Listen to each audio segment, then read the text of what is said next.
Bob, thank you for joining me. It's been forever. I think, we were just talking before recording. It's maybe been 14 years or something like that since we were able to get together. I think the last time was in New York City. Yeah. So, well, where does today's recording find you? Well, today's recording finds me outside of Detroit, Michigan. That's where I live right now. We were, COVID transplants to this area.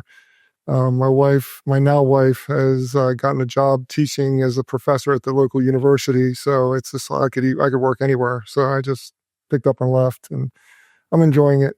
Recording from Bloomfield Hills right now. Nice. Well, thank you. And so, you and I originally got connected because you host what, for me, is the best marketing podcast around. How long has it been? Because I think I started listening to the Beancast in probably 2010 or so. Yeah, 2008 was the beginning of the show. It was April of 2008, and I've been doing it ever since. I was kind of crazy at first. I was doing 50 shows a year, so it was pretty massive undertaking considering that each show runs an hour and there's a lot of prep work that goes into it. But yeah, we did it for maybe about 11, 12 of those years, and then I started taking breaks. Like right now, I'm on a break for a couple months during the summer, just to kind of recharge batteries before I jump back into it. The first time that I recall you saying, we're going to take a break for the holidays or something like that, I thought, well, good for Bob. But also it was really quite a change from hitting it pretty much every week of the year. Well, I'm a big believer that if you do a podcast or you do anything like this, you're making a commitment to your audience.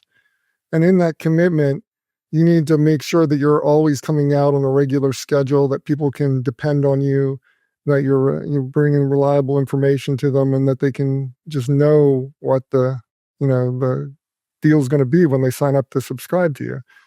It's become less of an importance over the years, though. I think people are more willing to accept random content coming out, etc. There's a lot of people coming out with 6, 7 episodes and taking a break and then coming out with another 7 episodes, etc. So, but I mean, when I started this, the only model was broadcast, and broadcast was always there. If you weren't there, you had someone come in and fill in for you. So that's the way I ran the show for a long, long time.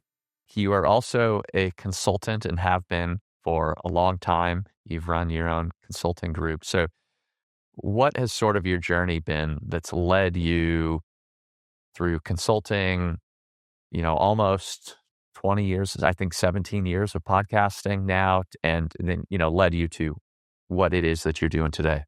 Podcasting was kind of separate from the agency, even though, I had a consultancy that I had put together, and the podcast named after the consultancy. I mean, that's the Cool Beans Group is the name of the consultancy, and the name of the podcast is the Beancast. So if I had to do all over again, I'd probably call it the marketing podcast or something a little bit more descriptive. But, as it came out, it turned out to be a good name that's memorable, a good image, etc. But I'd always wanted to be in radio. I don't know why. I mean, it's the butt end of the entire entertainment industry. When you think about it, there's nothing worse than radio. I was just one time, in my early days, I was trying to break into radio. And I was sitting in the office as a salesperson for this little radio station in Richmond, Virginia. And this, I guess, was the news director comes out one day and he says, "I've had enough of this. I'm gonna get a raise." And it's just like, you go in there, you march in there, you get a raise. And it's just like, guy's making $18,000 a year. He's like 60 years old. And it's just like he marches in there. He's in there for an hour. He comes out. And we all say, "Did you get your raise?" And he said, "Nope, but I'm a notary public." And it's just, for me, it showed the exact aspect of radio. Radio was always such a bad business to be in.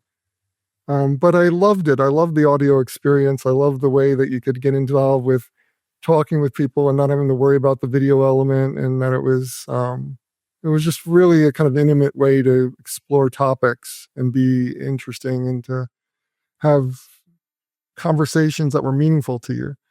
And so, when I saw podcasting come out, I was a very early adopter of it. I mean, I really wanted to get involved with recording one during the very first year that podcasting became a kind of a word that was out there in the public. But it took me a couple of years to really think it through and um, get involved with a format that I felt comfortable with and could continue to do for a long time. And once I had that format locked down in 2008, I started the show, and I've been doing it ever since. And, to give you a sense of how important format is for a podcast, I've been doing this show 17 years, I think, is what you said. And during that time, I've not changed the format more than 2 or 3 times, and only minor format changes.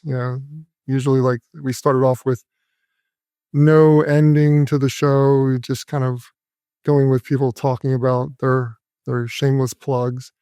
We moved that over to, news that you thought was hot, hot stories that you're going to watch. And we moved it to fails, and we moved it to the fair, fail, foul. And, that's about the only changes we've made to the format of the show.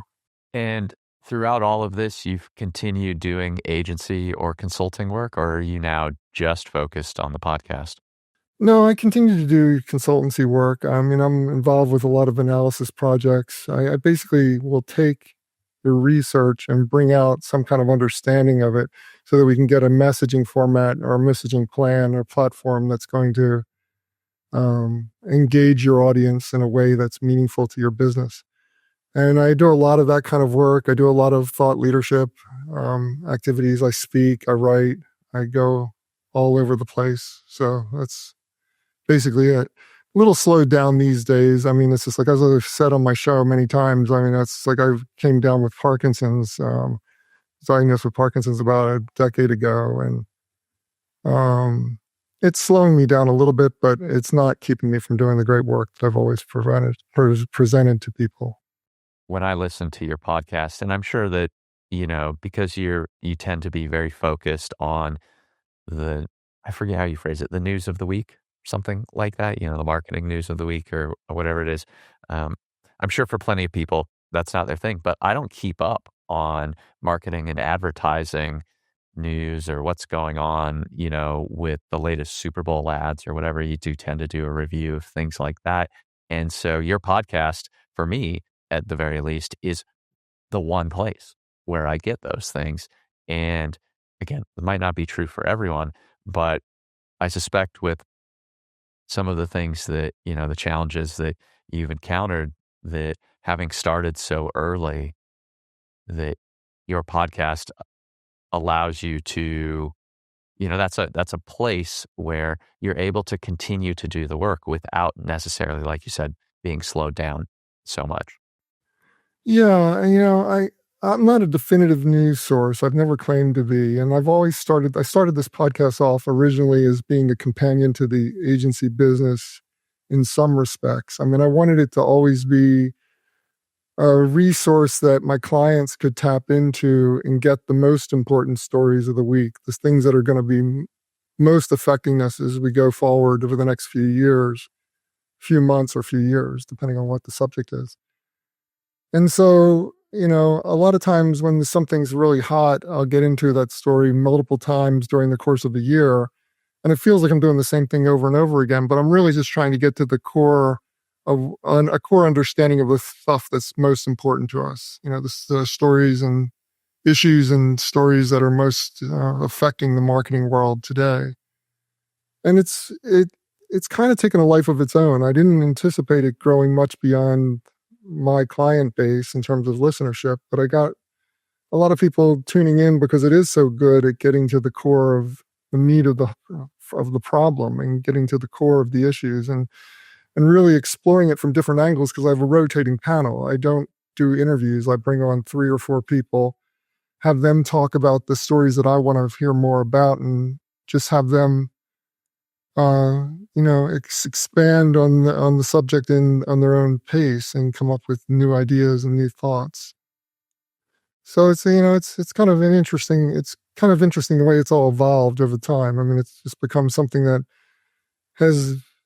it's something that's an essential resource for a lot of people out there in the marketplace, which is why, as you were saying earlier, it's like seeing somebody taking off for 2 months, it's just like, I depend on you. I need you to keep going, and it's just like, I just got to this point where I needed a little bit of break every once in a while, but I'm curious what your thoughts are on the current state of podcasting, what you would tell people that are thinking of starting podcasts, whether it's a business, a branded podcast, or an individual like myself. What generally are your thoughts on podcasting at the moment?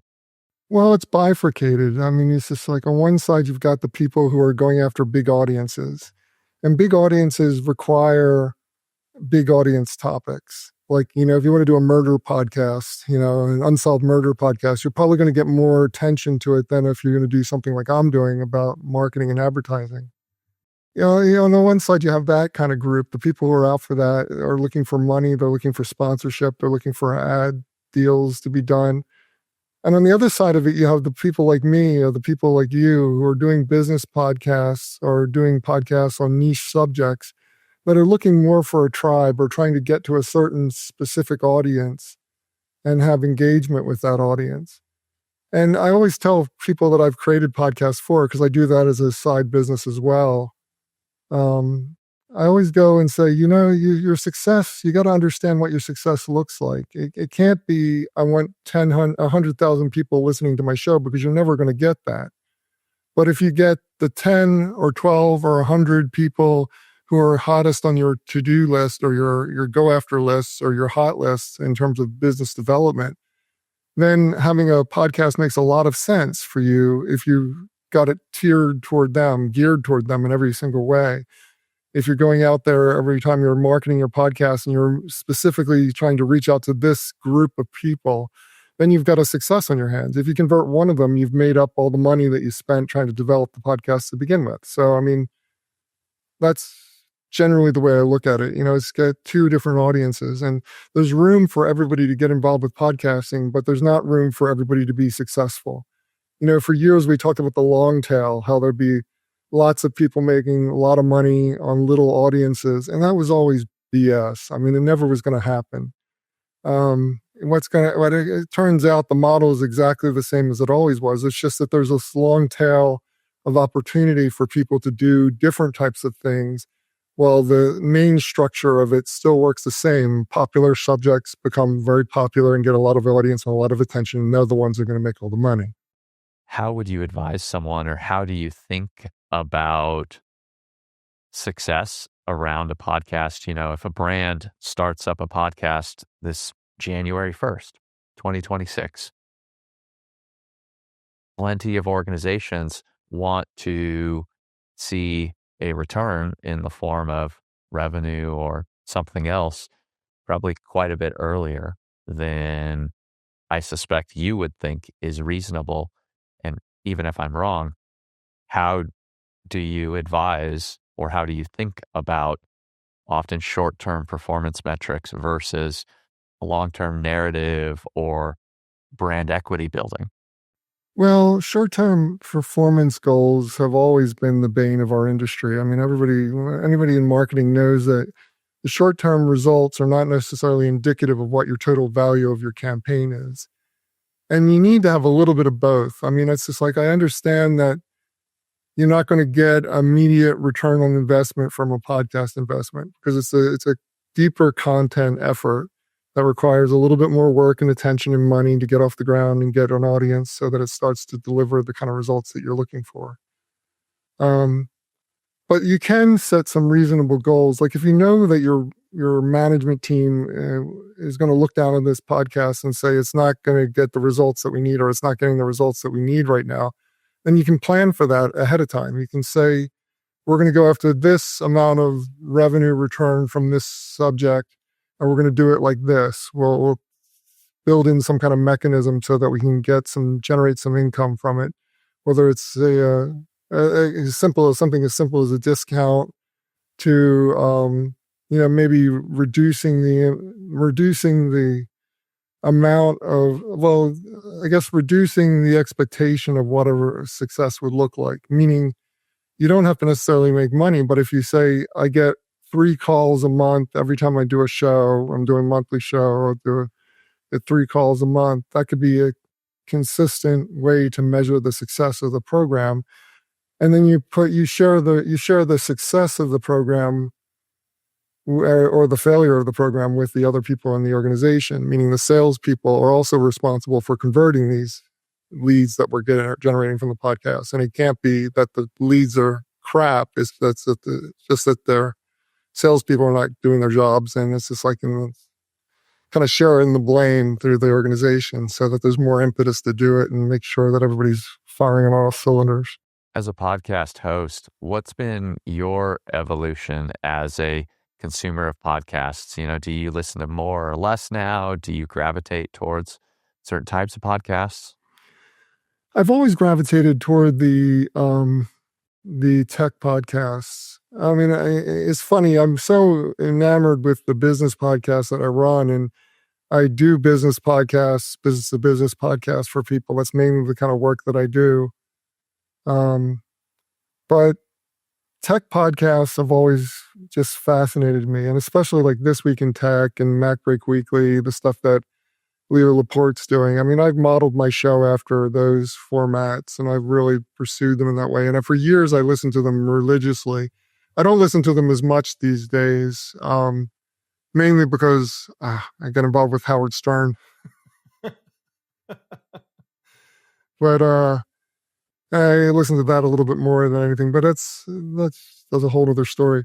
I generally don't listen to anything but tech podcasts when it comes to podcasts of any kind. It's just the subject that's near and dear to my heart and something that's very interesting to me.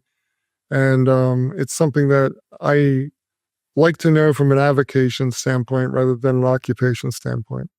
Would you describe yourself as listening to a lot of podcasts, whatever a lot means in your mind? No, I listen to a fair amount of podcasts. I mean, I generally don't listen to a lot of podcasts. I think part of that's because I'm so involved with recording them. I have to listen to the same podcast 3 or 4 times as I edit through it, to get it all together for somebody else. For my own podcast, I put it out right away as soon as it's, uploaded, because it's just always been my format. I put it out as it was recorded, and it's just like, whether it's good or bad or ugly, you're going to get it just like it's a live program. And that's the way I've treated it. But I mean, I listen to a lot of podcasts from a business standpoint, and that kind of makes me not listen to more because I just don't have the time. You're reminding me of Tom Webster, who I know you know because he's been on your show, wrote a book called The Audience is Listening. And I think it's in there, though he's probably said it in some of his speaking or whatever, that the least interesting pitch for a podcast to a listener is 2 people you've never heard of having a conversation. And when I talk to people, I'll typically, if I'm at a conference or whatever, I just presented twice last week. I'll be presenting again. I present all the time. And so I'll talk about the podcast in my introduction, and I'll typically make a sort of self-deprecating joke about, well, that's my podcast, but then try and pitch people on the underlying idea, which hopefully, eventually we get to, about how is it that people think, mental models, how that affects their behavior and so on. And, so when I think about other podcasts, to me, it really has to serve some need that I have, like I described with your podcast. For me, I don't pay attention to a lot of marketing or advertising, news, or whatever else is just sort of going on in the space. And so I really prefer to have one place where I can get a lot of summary and a little bit of thinking about it. And then there are other podcasts. I have a friend, Jason Shupp, who runs a podcast called From There to Here, and he describes it as being about unconventional origin stories. And not every episode knocks it out of the park, of course, just like anything else out there. But for me, that podcast serves a desire or need to hear really interesting backstories on individuals. And yet there are millions of other, podcasts out there, that long tail. that might very well be great. They just don't serve something that I need. And so, of course, I'm not listening to them, despite the fact that it helps me to be exposed to a lot and to learn more from what everybody else is doing. Yeah, I mean, I can see that. It's just like, and I totally identify with what you're saying. Um, there's it's nice to have some place to go for like a summary of information on a topic that's important to you, but not necessarily something that you're enjoy to listen to as like for just for fun. And I can see that other subjects that are more interesting to you from an avocation standpoint are the ones you're going to listen to the most. And again, that goes back to my initial statement about having reasonable expectations in terms of results. I mean, you need to look, I always tell people you need to know what success looks like, and you need to be firmly aware of that. You can't mix your success with other types of success further down the line. Like, if you know that success is, I'm going to get these 3 people to listen to my show and become clients, then that's your success. You got to stay focused on that. If you get involved with, we only got 100 downloads this week, then you're not focused on success anymore.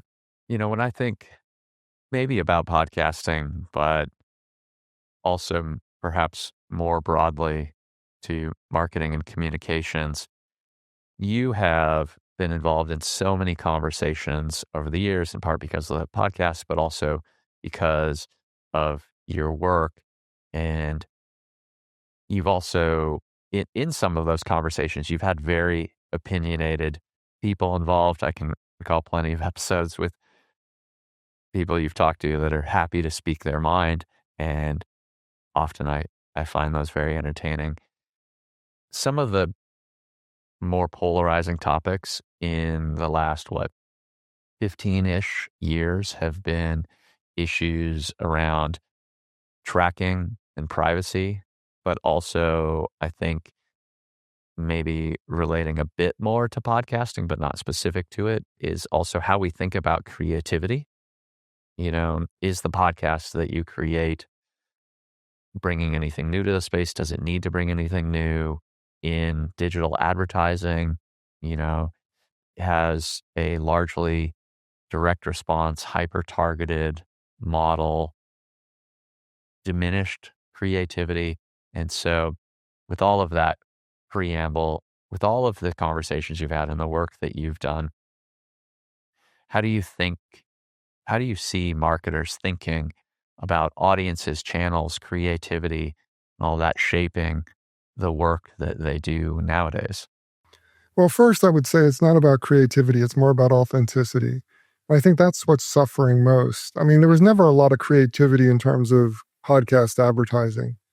Podcast advertising was kind of like, I mean, it's radio, you might get a good piece of creative. You're probably most of the time not going to get a good piece of creative. Most radio advertising sucks, and most podcast advertising sucks as a result. But the one thing that podcasting could offer that nobody else could really offer, there's very few people who have that authenticity in radio where they can sit there and make a recommendation for a product and say, this is what you should get. And that's something that podcasting could do in spades. Right off the front, from the beginning, it was like getting a natural host-read endorsement. It was one of the few places where you could get that. And from an authenticity standpoint, it worked really well. I mean, the audience was very receptive to it, and they wanted to engage with the host over that recommendation. So it was always a powerful tool, but that's kind of gone to the wayside in favor of digital watermarking and all kinds of efforts to get some, like putting the pixel in, like that we do with any kind of banner ad or any kind of digital advertising. I mean, it's just like there's now a pixel of sorts involved with your advertising on podcasts. And, I love direct marketing. I'm never going to say anything bad about direct marketing. I think response-based marketing is one of the best, most underutilized, misunderstood tools out there. But I think with podcasting, it needs to be used a little bit more judiciously, because I think in the end, the most effective tool on the podcasting platform is the host read ad. And it's like, without that, I don't think that you're really going to get as much success as you think when you're advertising in the podcast space.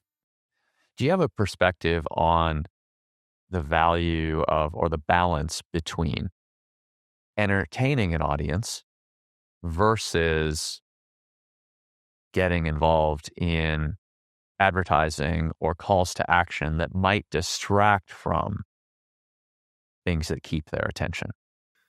Well, I have no problem with calls to action, especially in host-read ads, because it becomes this natural recommendation that leads the viewer or the listener to want to get involved with the brand and find out more information according to what the ad is presenting or offering. So, I mean, it's a strong offer, strong pitch, authenticity of of this recommendation coming from the host who you trust. Ideally, the host is not accepting every ad that comes across his or her desk, but is using the recommendations sparingly for things that they actually believe in. I think that all works really, really well. My problem with the entertainment value of a show is I think that it is kind of diminished when you have an ad that's pre-recorded, that's dynamically inserted, that has a pixel to tell you them when and where this ad ran and how many responses came from it. I think that interrupts the flow of the show too much, and it brings about like a diminished return for what's being offered. And I think it works fine if you have 100,000 listeners or if you have 1 million listeners and you're one of the big top podcasts, because you're doing content very much in the broadcast model. But if you're doing a small audience podcast, I can see how you could be enticed or lured into thinking that having a dynamically inserted ad is not a problem, but it is a problem because it's just like it's interrupting the flow for no real benefit except for your own. It doesn't benefit the audience in any way. I realize this is a bit of a tangent, but it just occurred to me. You said that you do generally B2B podcasts. Have you ever gotten involved in podcasts that get away from, business topics or whatever, more creative podcasts or fiction or anything of that nature? I never have. It's not something that I've wanted to explore. I mean, I've definitely guested on a lot of shows of that nature, and I've had a blast doing it. I've been thinking about doing my own show, another show for a while now. Just I'm still, like, I'm obsessed with format. I mean, if you don't have your format, it's not worth launching. And I'm still working out the format of that one.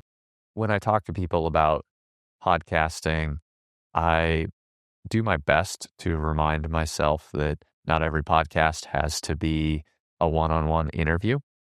And, there are plenty of them that are great, but whether you're talking about, the biggest podcasts like a Joe Rogan or something of that nature, is typically a one-on-one interview or something else. Some people already have the audience or brand or whatever, and then other people, you're just doing the one-on-one interview because that's the easiest to do. But I personally, I enjoy often taking a conference presentation or what might have otherwise been an article or a blog post and turning that into audio content. But, you talked earlier about format and you just mentioned format again.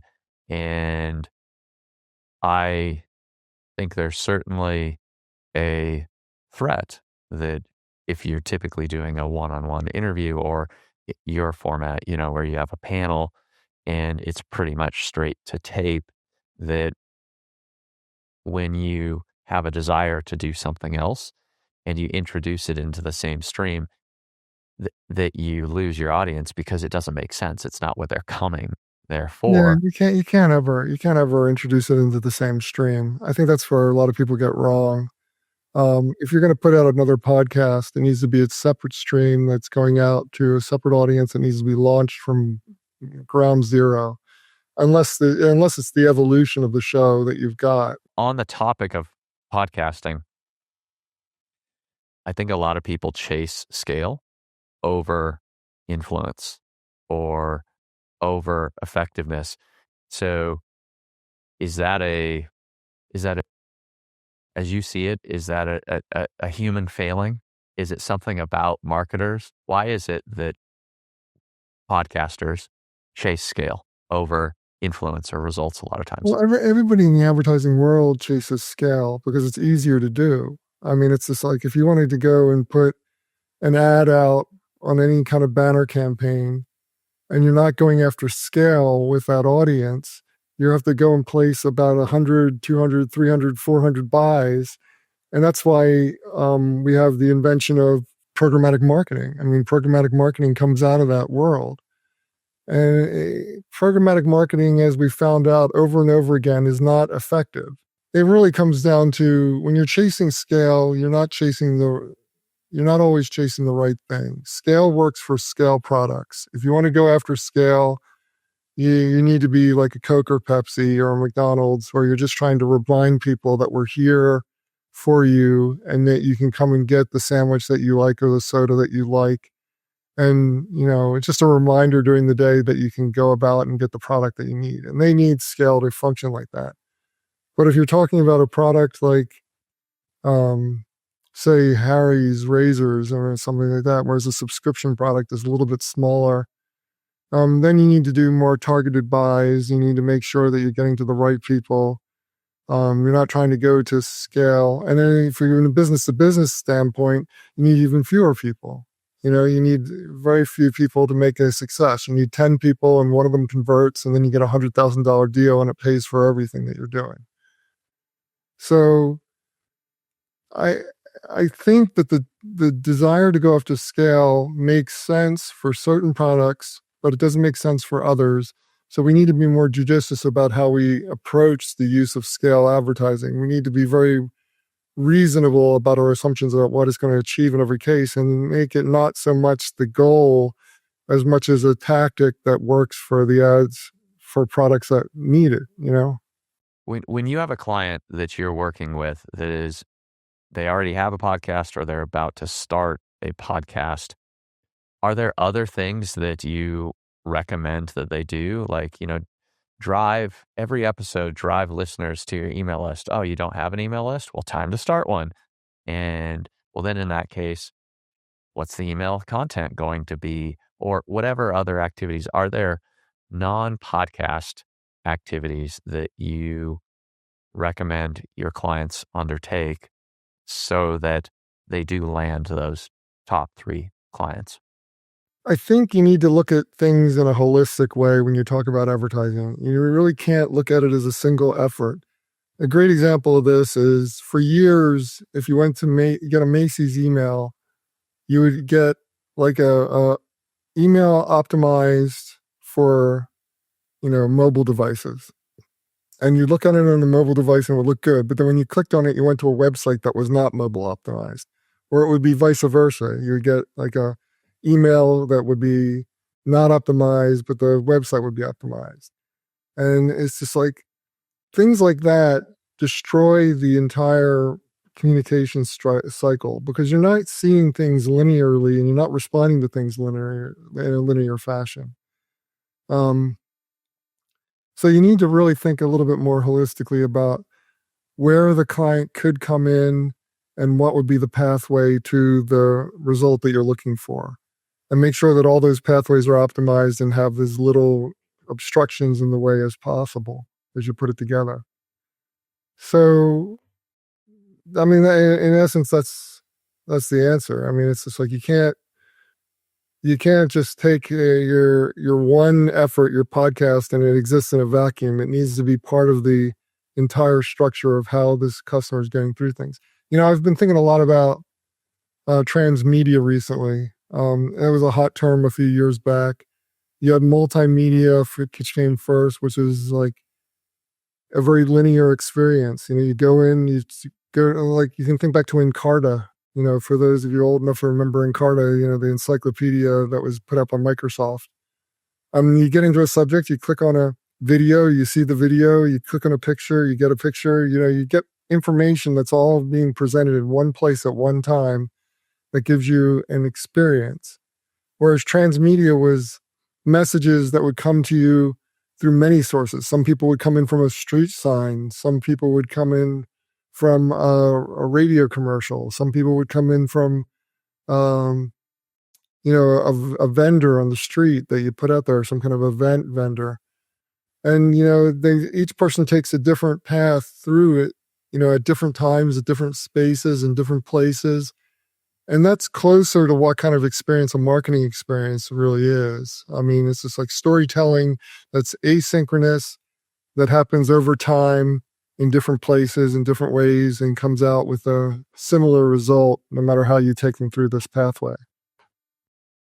For your own show, do you build an audience, or do you promote or broadcast, or, do you have any meaningful activity in Twitter, LinkedIn, email, blog subscriptions, something Not like that? anymore. Not anymore. I mean, it's just like I'm actually quite down on social media these days in terms of an amplification tool. Again, if you're a big podcast who has a massive following and you have a subject matter that's very much broad-based and broad audience-based and can get a lot of attention, social media still works for you because it's like you're like a Coke and Pepsi.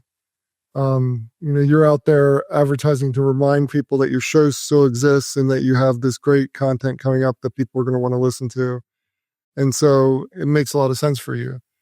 But the micro audience shows are not going to do well on social media anymore. I mean, it's just like you don't have enough people paying attention to it because people are turned off by social media. And if they are involved with it, they're too busy arguing with people than to pay attention to your little show.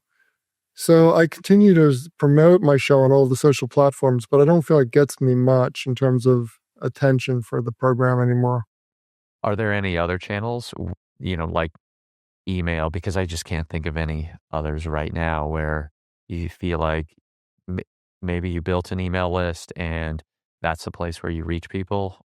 Or for you, it's primarily people hear about the show one way or another, and if it lands with them, then they subscribe in that channel, Apple Podcasts, Spotify, whatever. I built my audience on one handshake at a time. I mean, going to conferences, talking to people, sharing about it at parties, even the parties, like in the early days of social media, there were constantly meetups and you were constantly being invited to go places and talk about things. And a lot of that's dried up. And so you don't have that opportunity as much anymore. But I do find that going on other people's shows, like going on your show, will put me in front of an audience that's new to me, that's maybe not heard of my show before, and they might want to check it out. And that's the best way to go about things. I mean, it's to go on other people's shows and share a little bit about your thinking, and then hopefully convince them to find out more about the show that I'm on. That's about all I can say. Yeah. Well, I agree with you on that. And, perhaps it shouldn't surprise me, but when people ask me about podcasts that I like, and I'll say, well, the one marketing podcast that I listen to is the Beancast, and, they've never heard of it or whatever. Of course, to me, because I've listened for so long, there's a bit of surprise. But the thing is that, like I said, it serves a desire or a need that I have that maybe they just hadn't been exposed to your podcast before or whatever, and maybe they listen and it's not for them. But if they do, then it sounds to me like your call to action to subscribe is really, hopefully, the main way that you're getting people to stick around. That's kind of the name of the game, isn't it? Yeah, I guess there was a bit of a truism in what I was saying there. So tell me what you think about this. I was in a conversation yesterday. I forget if I was recording for this podcast or what it was, but I was saying to someone that if you are scrolling through Instagram or whatever the social media is, that it doesn't really have to be good at all, because, you have this, people say dopamine hit or whatever it is, that there's always a new thing. It's like pulling the one-armed bandit, the slot machine, that you always get a response when you scroll to the next video or swipe or whatever it is. And more than likely, there is something else going on at the time. You have some movie, TV show, whatever that's on, or people are, sitting around the dinner table or who knows what. There's something else going on. You're standing in line at the grocery store. And because you can always move on to the next thing and your attention is split very often, that Instagram reel or whatever it is does not actually have to be very good. But I think for something like a podcast, that if you go beyond the 20-minute drive to work or the 15 minutes that somebody is drinking their coffee in the morning or whatever, as soon as their situation changes or their context changes, you have to be pretty good, because if I listen to you on my way to work and then I stop the episode halfway through, other than just habit, and I have nothing else to go to, not like, the next Instagram reel or something, your show has to be good enough that I want to listen to the next 20 minutes on the way home. And if I'm even remotely correct, then I think there's quite a bit of a burden on podcasts, or specifically, the host or producer, to ensure that while you might not be hitting every minute of the show, that it can't just be quote unquote content. It has to be something that is really, your format, for example, or the questions or the way that you edit has to serve that audience well the entire time. I think Otherwise, it's true. That's true of any content, though. I mean, it's just like I think that oh yeah, when you think about podcasting versus social media, social media has two tiers as well. You have the tier that you're just kind of scrolling through and you might see something that catches your eye and you get the dopamine hit, but you're never going back to that person's page. You've got that experience. You've seen the car crash that they were showing. And then it's just like you don't want to go back and see more car crashes, so you're not going to follow them. So that content is kind of moot to me. I just kind of see it and move on.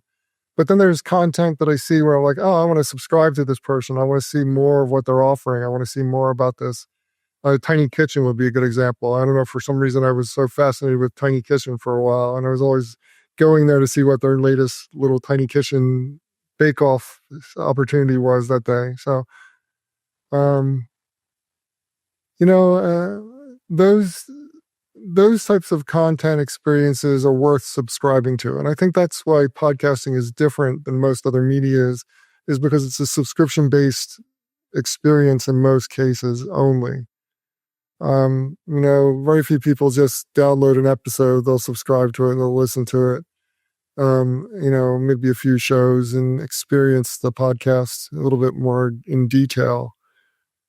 And so, that's one of the reasons I said initially when I was talking about podcasts. You're making a commitment to your audience because they're making a commitment to you. And that means that your content is out regularly, that it's set to a certain level, and that's why they're subscribing to you. And that's ultimately what you're going for when you're kind of trying to build audience with a podcast. You're trying to go for a subscription. And I think the same is true to a lesser extent with social media. It's just like you are after a raw number of clicks so you can get it from either a subscriber or just people randomly discovering you. But it's just like, it's really about a raw amount of clicks that you're selling to advertisers. So subscribers are still a goal, but they're not as much of a goal as podcasting is. do you think that makes it's not a barrier to entry, but the barrier to the hurdle that you have to get over as a podcaster, that you have to get the audience over, is for me to subscribe to yet another podcast. It has to be good enough that I'm not just stopping for, the scene of a car crash or whatever it is that you're showing. But, when I tell someone, oh, you got to listen to the Beancast, it's not that easy to find any podcast, at least in my experience, if I go and search for your show, and I can pretty easily in Apple Podcasts or whatever, I can put your show in, or your latest episode in the up next or whatever it's called. Right. But there's that, and there's subscribing, basically, in my mind. And so to get that person to subscribe is, I think, quite a bit bigger of a hurdle than to just catch the next social media post from someone, like you said, I think I've never heard of. So is the barrier higher for podcasters, I guess? Is the hurdle higher? I think the hurdle is higher because no matter what, you probably have to commit to at least a half hour to an hour of your time to listen to most podcasts. Sometimes longer. And it's, and just hitting that mark is really hard for people to, kind of just jump into. It's just like the difference between listening to one episode of a podcast and listening to 10 is not that great of a difference. I mean, if you get someone to listen to you and they enjoy your program, they're probably going to subscribe to you. They may not listen to you every week, but they'll subscribe to you, which is really the goal there. But I think the barrier to entry for subscribing on a social media platform is a little bit less, in the scheme of things. But it's just like it's less meaningful to the audience. It's less meaningful to that audience member, because it's just a throwaway subscribe that they may or may not look at again or may not experience again because, I don't know. It's just not the same type of content. Well, and, you mentioned format a few times and making a commitment to your audience that you're going to show up regularly. And there might very well have been other things, but it seems to me like, or at least one of the things that would come to mind quickly for me is however long it takes you, as quickly as possible, prospective podcaster, you need to figure out how to produce a great episode, whether it's asking great questions or editing or something, because every time somebody says, oh, you should go and listen to this show, and you don't deliver for that listener, now maybe they're not in your audience or ideal audience, but let's say that they listen to that one episode where you didn't deliver super well, and I think you just lost your chance. They're not coming back, or it's very difficult to get them to come back. Yeah, well, that's the esoteric problem of any kind of podcast or any kind of show or any kind of content. I mean, a great example is for me, After Midnight, which is Taylor Tomlinson's show on CBS. You tune in one night, the comics are kind of bland and it's just like it's not really that interesting, and you can get really turned off by the show and not want to watch it again. But you're watching it on a great night and it's really just amazing, and you're just like, I can't wait till the next one. It's got that unevenness to it.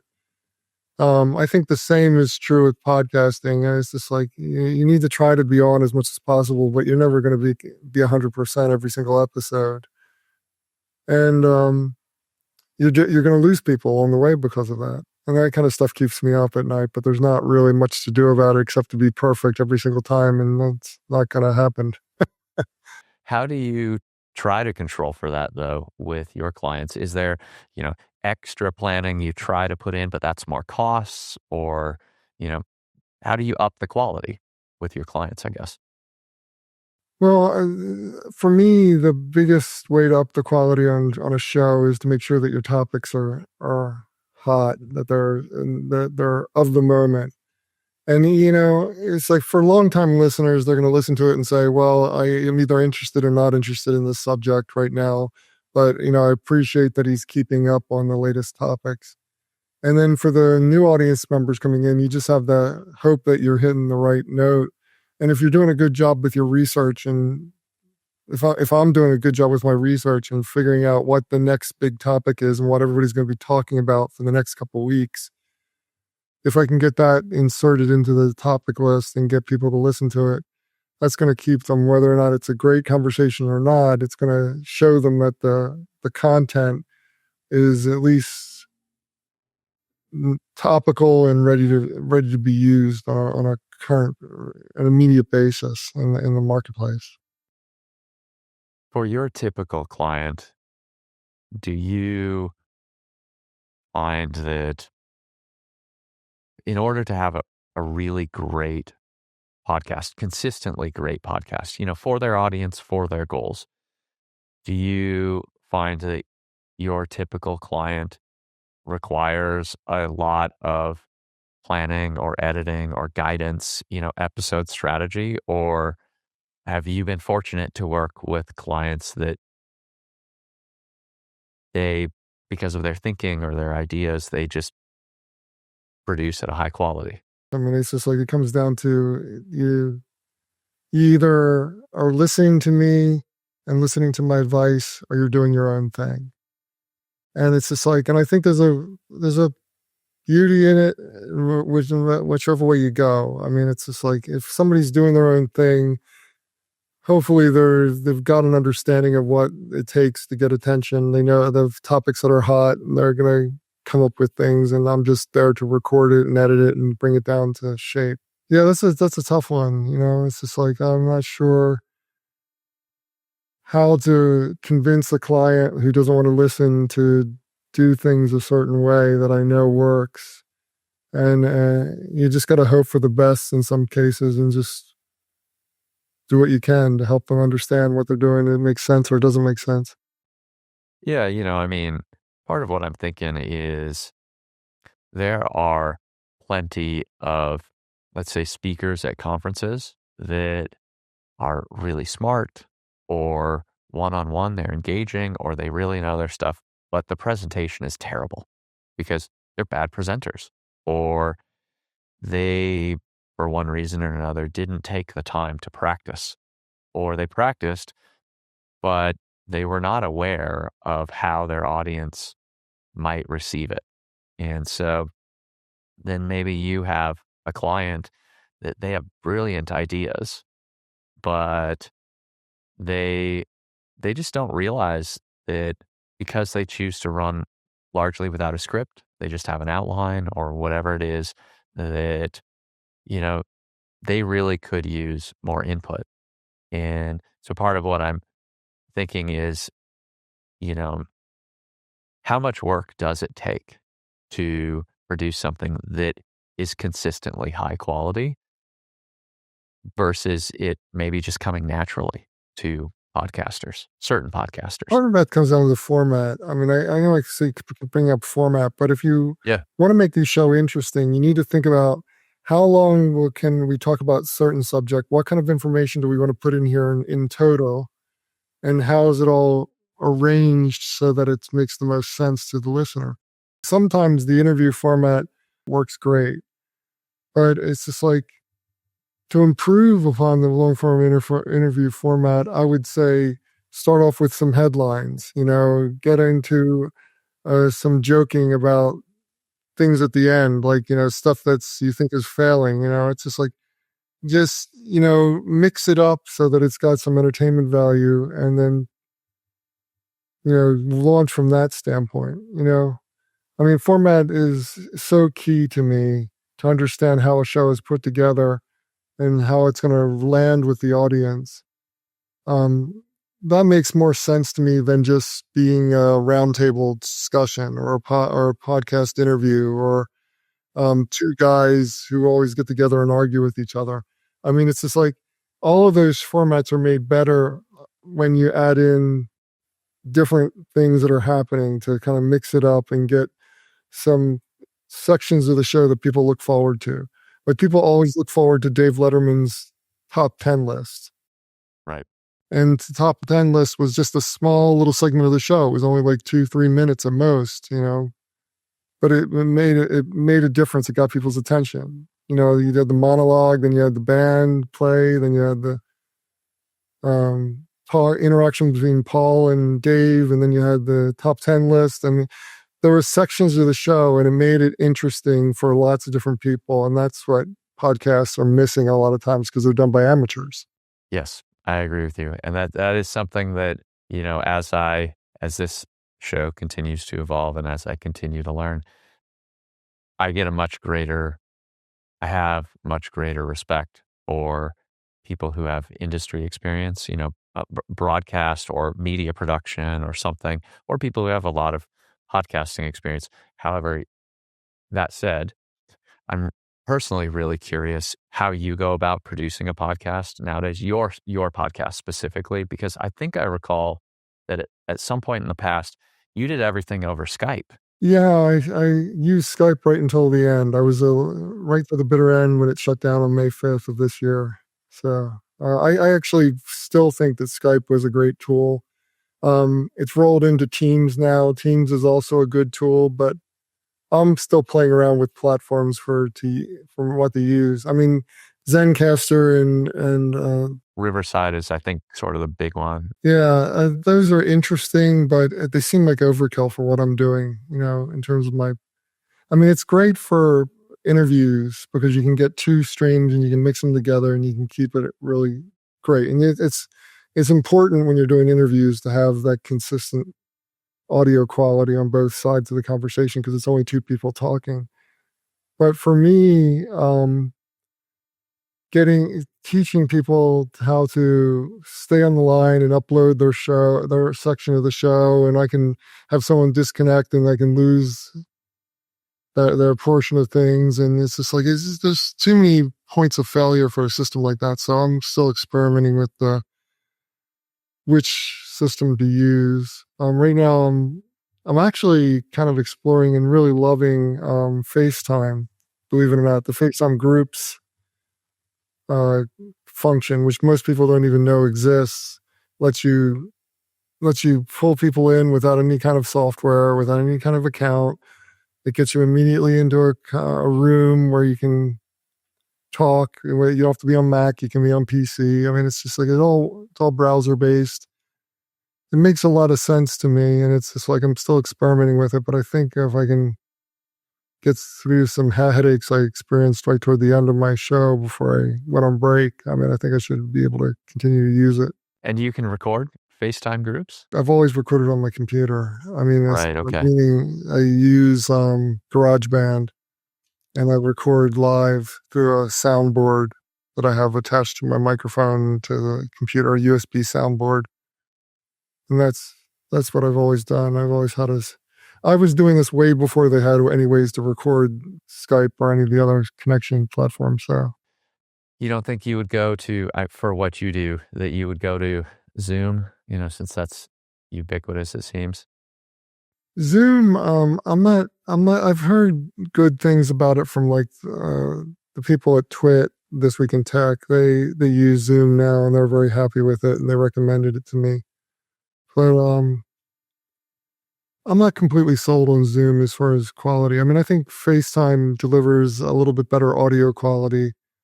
It doesn't deliver good video quality. So if you're doing video and audio, it's not going to be good for that. But for audio quality, it's pretty darn great overall, and it records real well. So I mean, I always do this fine line dance between having something that is very easy for me to implement with a lot of different people of varying technical abilities and sound quality. And so far, the one that's easiest to use for most people and easiest to record and get good quality for me is the FaceTime platform. Yeah, that's interesting. But I'm also still keeping in my mind sticking with Teams, because if I stick with Teams, then I'm basically getting the Skype technology, and that also works really well. It's just that all those services cost money too, and I'm just like I'm not interested in spending more money. I know what you mean. I mean, I think so I edit in Premiere Pro, and an annual license for that is $500, something like that. And I use a multicam editor to cut back and forth between you and me. That's, I think, $30 a month. Zencaster is whatever, $30-$40 a month. It adds up very quickly. It really does. I typically would not recommend Zoom for a podcaster, but I think for what you're doing that Zoom would work. However, as you stated, that's an additional cost. And if FaceTime groups or something else works, then simplicity is a big thing. I think I like the user experience of Riverside, but it's not a platform that I would generally choose to use unless I was going to broadcast live. If you broadcast live from Riverside to, YouTube Live, Facebook Live, whatever all of those platforms are called, or those services are called, I think it's $40 a month. And you don't generally get that from other podcast platforms. So yeah, I do remember over the years hearing you talk about Skype. So I was curious where you were at nowadays. Where do you host? Oh, I host on Libsyn now. For years and years, I had a private company that was providing me with services, free hosting services. There were some trade-offs with that, but I did a deal with him and we continued to work. But eventually he kind of wrapped up the business and I had to choose another platform. So I started using Libsyn.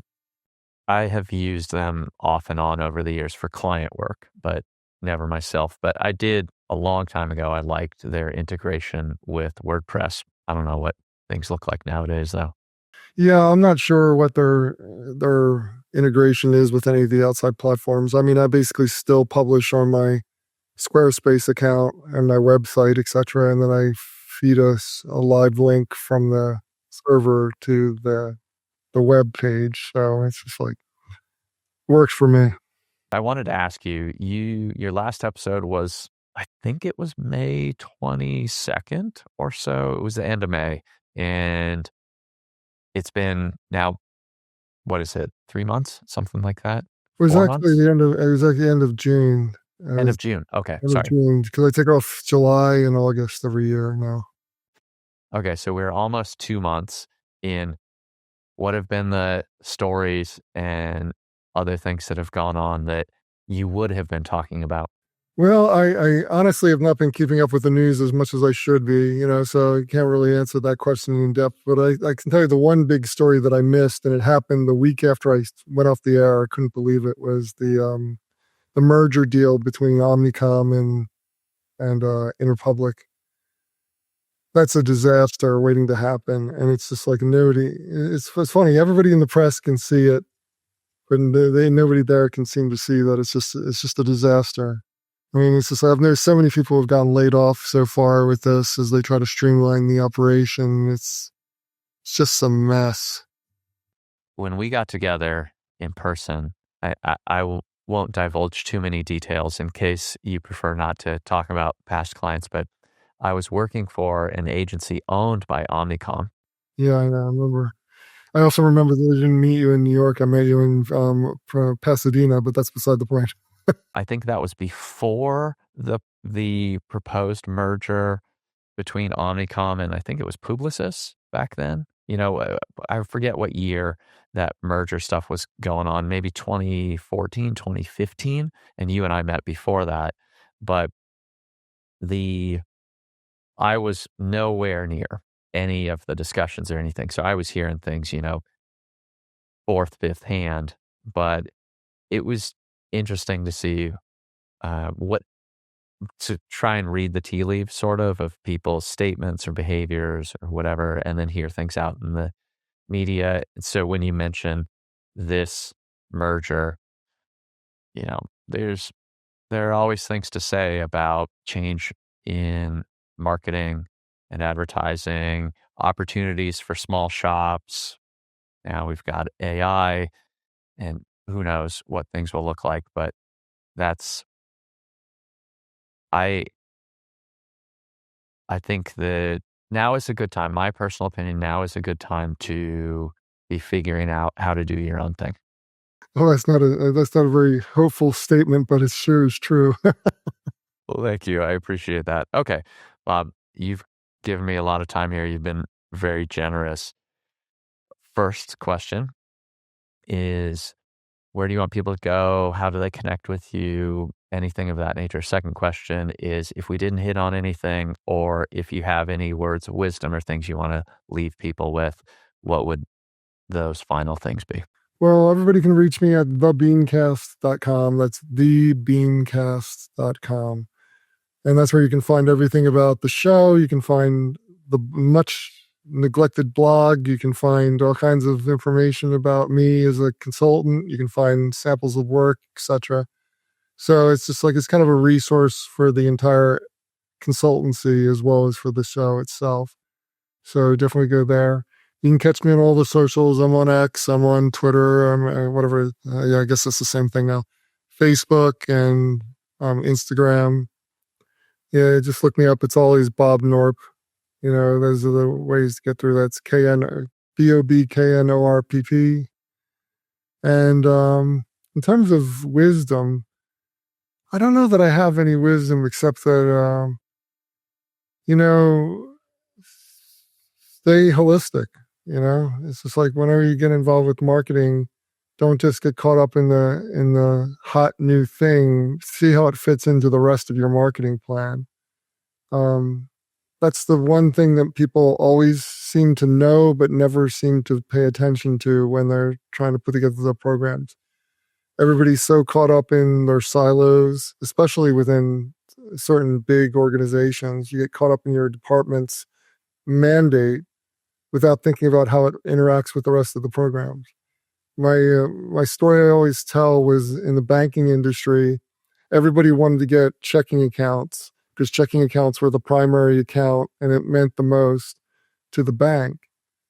And everybody knew the way to get checking accounts was to get home equity accounts, because you get a home equity account, and then you give a basis point or a quarter basis point deduction if you get a direct deposit from a checking account or a direct payment from a checking account.